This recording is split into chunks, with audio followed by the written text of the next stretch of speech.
Hey, what's up guys? Mike King with King Family Consulting, and today I want to talk to you about the 5 things that every ad needs, or the 5 components to a good ad, right? And now you want to remember that ads are just simply distribution. It's a way to get your messaging out to an audience.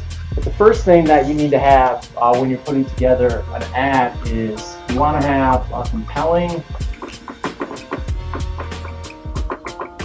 creative. So whether that's a static image, or whether that's a video, or whether you're doing a carousel ad, you want to have something that's eye-catching. You got to remember, on Facebook, people are scrolling through and they're looking at videos of kitties and pictures of everybody's New Year's events and all that type of stuff, and you need something that stands out and in a way kind of reaches out through the screen and slaps them a little bit to make them pay attention.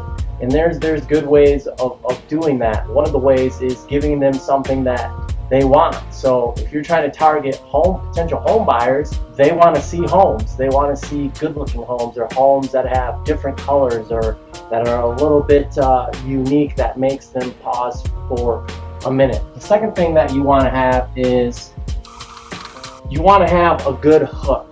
So 2 things here. First, if you're doing a video, don't start the video off by introducing yourself. Save that until the end. You want to go ahead and you want to have a good question to ask your audience. So whether that's something like, the 3 things every home buyer needs to know before they start looking at homes, or the 5 things every seller needs to consider before listing their home in order to get top dollar. Those kind of introductions, those kind of hooks that draw the viewer in and make them wanna read more or listen more. So you got to have a good hook. Third thing is you need to know your audience. Who are you appealing to? A lot of realtors, when they're putting together their ads, they're trying to go after a higher market segment. So I'll give you an example. Let's say there's 100,000 potential home buyers in your marketplace. And I see realtors that write ads that try to speak to all 100,000 potential home buyers. There's a better way to do that. Consider this. What if you broke those 100,000 potential buyers up by the types of jobs that they might have, potential hobbies they might enjoy? And now what you can do is you can do what's number 4 is.